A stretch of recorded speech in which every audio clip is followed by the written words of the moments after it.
In today's video, I am going to be breaking down Nikola Jokic and his court vision. He just had the perfect game in the NBA, so let's get down. Let's check him out really quickly. If you want to shoot the basketball better, make sure to go check out the shooting workout down in the description below. Okay, so in this first play, what do we really see Jokic do right here? Well, first off, when he is attacking that basket, he is scanning the court. He is looking at what his players are doing, what the defense is doing, and of course, creating options for himself. He spins off of his man and he attacks the baseline. Whenever he does this, he generally, in most cases, passes out to the corner, which is why these two top players are no longer worried about him, even though this guy should be trying to scramble over there. However, his teammate right here does something that's very smart. And you, as a pass-it-first style player, you'll never get enough assists if you don't have smart players on your team. So, by having players who cut off ball, that gives Jokic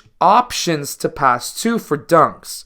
Now, when he attacks the rim here, this man is wide open, and in the NBA, the three-point shot, and really in the world, is the most valuable shot in the world if you can hit it at over 34%. However, a dunker cutting and splitting the lane is going to always be 100% if he can make it. After getting this handoff, he then is posting up his player, but he is not in attack mode. His head is looking over his shoulders as to what his teammates are doing. They've cleared out the side for him to go to work, but by overloading that offside, there is always going to be players open because as soon as he takes that dribble, there is going to be a double team. Nobody wants this guy to score. And if you are a dominant big man like Jokic, you're going to have secondary defenders dropping down on you as soon as you take a dribble. This is why I tell players to not take more than one dribble in the post, because you're going to have secondary defenders who are dropping down on you. This then creates an opportunity for multiple players to be open. The rotation is for this man to cover top, him to cover out here, and him to cover these two players. However, Jokic makes that quick fake pass up top. This man is lost, and he's able to pass out to the man who's wide open for the three. Now, keep in mind the Lakers team defense isn't the greatest, and that could have been defended much better, but Jokic still got that assist. Here, Jokic attacks the paint early in the possession. Only 7 seconds into their possession, he attacks that paint and he gets that ball into the paint. He does use his elbow so that he can clear out space to get to the rim, but as soon as he takes that dribble, again, he gets a second defender who drops down. As soon as that happens, he kicks that ball out without really even looking. He already knows where his teammates are, and Murray's able to get himself an open three. Now here, this is super unselfish. He is not necessarily in position to shoot. He's catching that ball. He could have potentially rose up for a three. However, in the NBA, this line here is closer to the basket than this one. So a lot of players will prefer the corner shots over a wing shot, even though personally that's my spot to shoot. Also, there's the fact that by having this ball kicked out and then swung, the defense is going to be shifted towards this side and not paying attention to the weak side or the non-ball side. So Jokic automatically thinks that that would be a better shot anyways, and of course, he got the assist because of it. His vision's also very good, but plays like this where we can get back screen, corner to wing back screens for good shooters, and him being able to place that pass perfectly can get his teammates open shots. Remember, you as the passer want to know exactly where your teammates like that ball. This personally myself wouldn't have been a good spot. I would have liked to have it trailing me just a bit more so that I could get my left hand out a little bit lower and then bring it over to my gather and then up.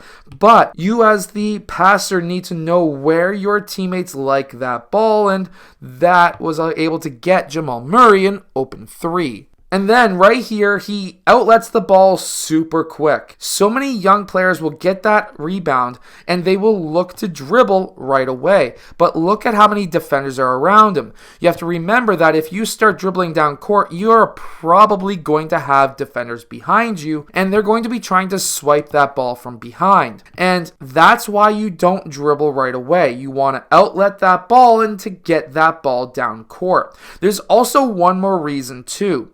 and that is by passing this ball, that ball moves faster in the air than if you were to dribble the ball up court yourself, which means that you can get some fast break points super easily. Also, being able to pass with one hand like this is super handy. So here he is leading the break, but if that pass at the last second wasn't there, he technically could have dribbled still as long as his hand didn't stop the ball from moving or cupped the ball having the hand under the ball. As long as the hand is not under the ball or stopped the ball from moving, it is not a carry, and he could have still dribbled that ball, but his man was able to score at the rim because of that lead pass. And also, the pass went in front of the player, not behind. By leading your teammates with that pass, it can get them to the basket faster. If this man had to reach behind him, that would have taken milliseconds off of his move, and this man could have potentially cut off his drive. So by leading the pass, that is going to help your teammates score easier. And then, of course, if you are in the post, always look to pass first. So if you are the player who does the entry pass into the low post, you want to cut or drive or do something, relocate to be able to get open, because what will happen is here he passes to the post, his defender did not go and double team right away, which means that you could drive or cut to the basket. Here he cuts to the basket, gets that handoff, and gets the open layup. Now, if this man was to hedge slightly over, he could have continued to cut, and then Jokic could have drove or did a bounce pass over. Either way,